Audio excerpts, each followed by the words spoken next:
So let's go ahead and get started with chapter 8.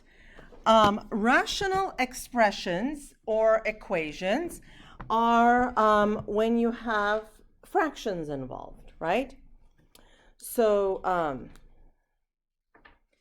let's talk about this first one here. It says, for what values is the expression undefined, right? So if it asks you for what values, you basically want the x value or the, like the y values, right? In this case, for which the expression is undefined. Undefined means the denominator is equal to 0, okay? So in order to find the values for which this expression is undefined, you have to take the denominator and set it equal to 0. So you usually have to factor. So when you factor out a y, we get y squared minus 9. And then we can factor some more. And we get this. So y equals 0, 3, and negative 3. Okay? Now, these are the values which, when you plug them into this expression, the denominator equals 0. So for these values, this expression is undefined, right? So if this was, like an equation and you wanted to find, let's say, the domain of it, the domain would be all the numbers except for 0, 3, negative 3, right? All real numbers except for this. We're all okay with this? Okay. So how do we simplify rational expressions? A rational expression is basically a ratio of two polynomial expressions. So take a look at this one. This is a polynomial expression. This is a polynomial expression. You take a ratio, meaning like you kind of divide them, right? Remember what polynomial expressions were? Where you have variables raised to what kind of exponents? What kind of exponents do polynomial expressions have? Integers, right? 0 to 0 and above. Okay, so just when you're reducing fractions, to simplify a rational expression, you have to divide the numerator and the denominator by their GCF. Okay, all right, so let's take a look at this here. So here I have, 27 x squared yz cubed over blah, blah, blah, right? What you have to do is you have to, we've done a little bit of this before, right? So you have to work with the coefficients separately, the x's separately, the y's and the z's separately. All right, so for the coefficients, I have a 27 and a 9. I can divide both by 9 and I get a 3 here, right? What happens with the x squared and the x? This has an exponent of 1. And if I'm dividing x squared by x, what do I do to the exponent? Subtract the exponent, so I just have x to the 1 left, right? So this is going to be 3 times x. Okay, what about the y's? They divide. And then what about the z's? Z squared. Okay, and that's all. Okay, take a look at the next one. Now I have something, now I have binomials in here. So what you want to do first, whenever you see rational expressions is there anything I can factor? And you factor it. So let's factor this, and I get y minus 3, y plus 2. Okay? So now, let's take a look at what happens. Okay, the 4 doesn't have anything to reduce with. These y's will cancel. The y minus 3's will cancel. The y plus 4 and the y plus 2 stay. Okay. No. Okay, so that's what I was going to say next. It's so important to identify that each one of these is an entity of its own.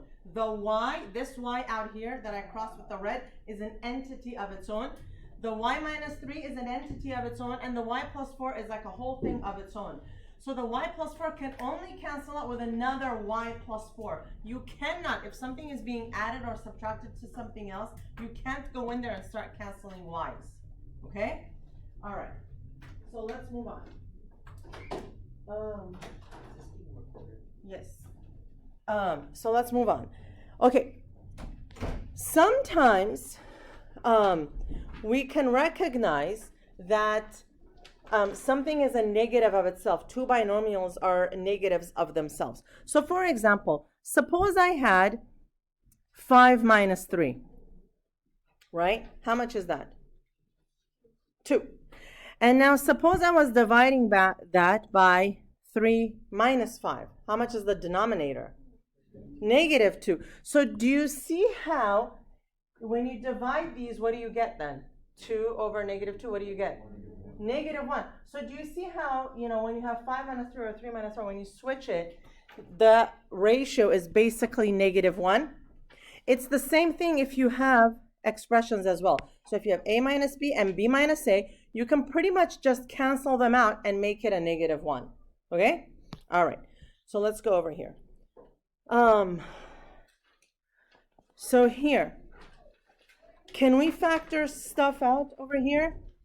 Let's see. Here I can factor out an a to the 4 and I get b minus 2. What can I, huh? Well, the thing is, like, one is the negative of something else, right? It's like something minus something, or they're switched. Right. So the way it works is this is a minus b over b minus a. So what you can do is this is a minus b. Let's factor out a negative from here. So you get negative b plus a, right? If you factor out a negative 1. Which means this is a minus b over negative. I can just switch the order there, and I can write it as a minus b if I could just flip it. And then it becomes the same. Okay? All right. Okay, so here I factored an a to the 4 and an a cubed, and I'm going to get 2 minus b. Okay, so what happens with the a's?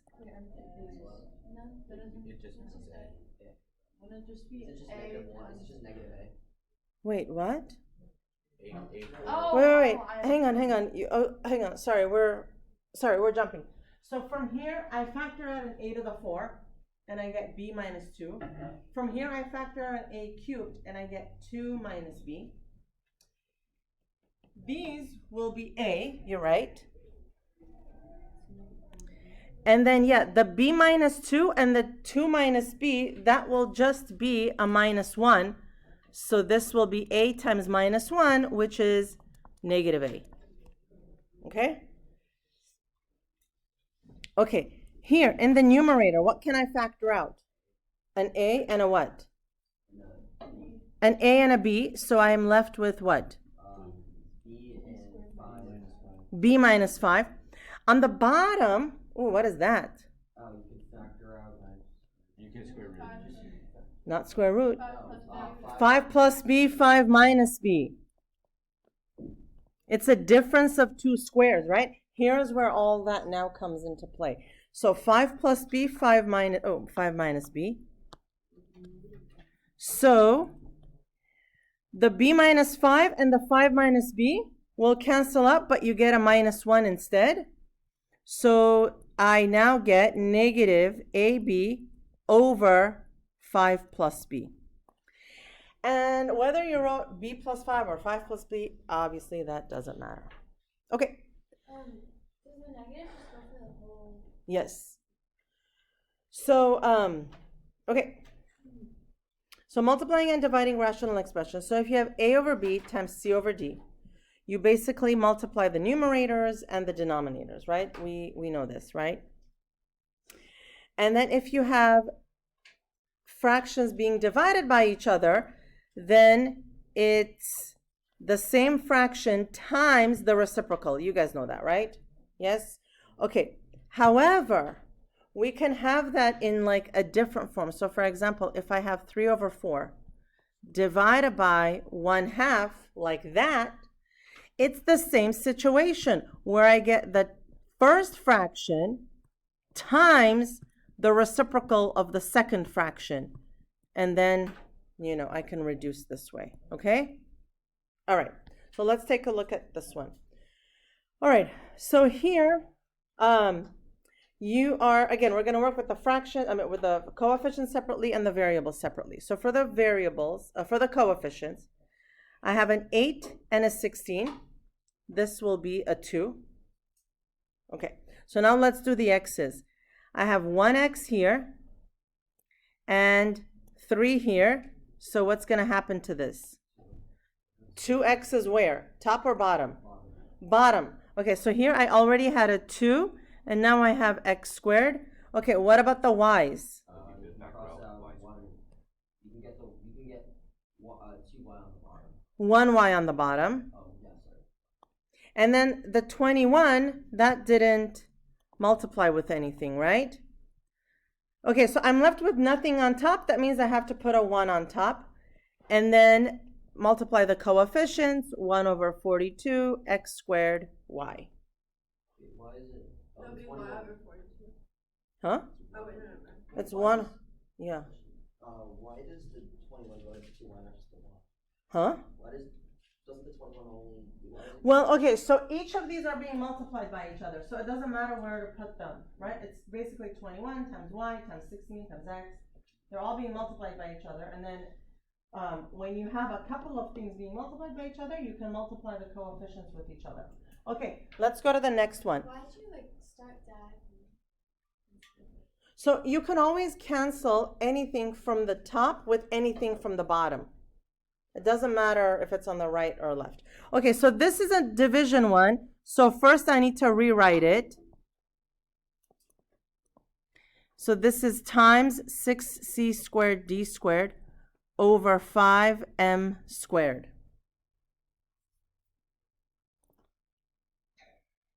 Okay, so what's going to happen here? Factor of 5. So let's do, okay, so what I like to do is I like to do like a fraction bar. Let's do all the coefficients first. The 3 and the 6, I get a 2 upstairs, right? The 10 and the 5, I get another 2 here, How do you right? know if it's on the top? Okay, so what you have is 6 over 3, right? That gives you 2 over 1, right? Okay, now, m's. Okay, I have 1 m here, 2 m's on the bottom, so I'm going to be left with how many m's where? 1 m on the bottom. Okay, what about the k's? I have just k squared on top. Okay, now let's talk about the c's. I have c squared here and c squared there. They go away. And the d's, I just have 1d on top. So finally, this is going to be 4k squared d over m. Okay. Fun, right? Okay, let's do some other ones. Okay, here we got a factor stuff. Yay. Okay.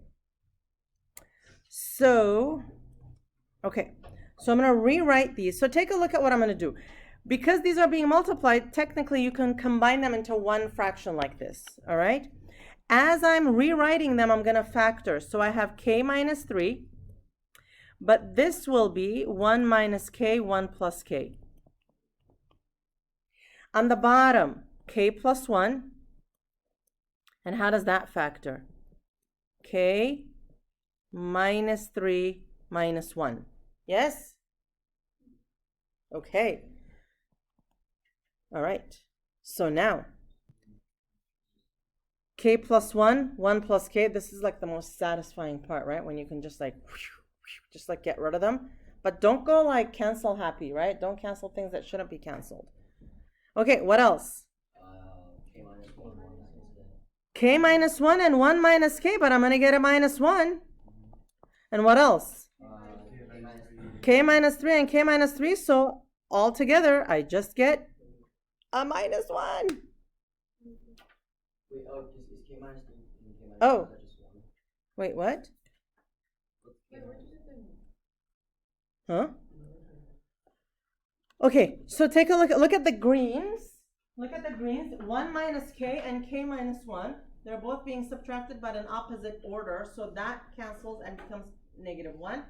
K minus 3's go away. So all of these go away and you just get minus 1. I thought they all cancel out to nothing. Well, if they all cancel out, then you... I did k minus 1, cross it out with k minus 1, and then k plus 1. plus 1 and then K minus 1. Right. So it's like having 3 over 3. These both cancel out, but then since it's divided by, it'll be a 1. Right? Like you can't be left with nothing. I know, like what we did before with the negative one. Uh-huh. Wouldn't it just be, where's the negative? Wouldn't it just be 1? No, because here, okay, so when you cancel out the k minus 3, so you know how you have like 1 minus k and k minus 1? That will cancel, but it'll cancel to minus 1. So like we did over here. Oh, Yeah. yeah. I see. Yeah? Okay. So here, let's factor some stuff here. Okay. All right. So, okay, so here's what we're going to do. Here we have 2 times d plus 3, right? Factor out of 2. And then we have d plus 3. No. D minus 2, d plus 2, d minus 1. Right? Okay, this is a division. So I'm going to multiply by the reciprocal. Okay? So where is the d plus 3 going to go? In the denominator. And then on top, I'm going to have d plus 2, d plus 1. Okay? We're flipping this. Okay, so let's see. Does the 2 doesn't go away, so it's going to stay up here. Let's see what it does. D plus 3s. What else? The D plus 2s. And that's it. And I have a... No. It has to be D. It has to be a minus, okay? So this is a D plus 1. And so imagine a 3 plus 1, that's a 4, and a 3 minus 1, that's a 2. Those don't cancel out, okay? So that's the final answer. Now, the next, okay, so now somebody's going to want to ask, well, do we just distribute the 2 and make it 2D plus 2? I mean, you don't have to. Conventionally, we don't. If you did, would it be points off? No, but, why do more work? Yeah? Okay. Questions?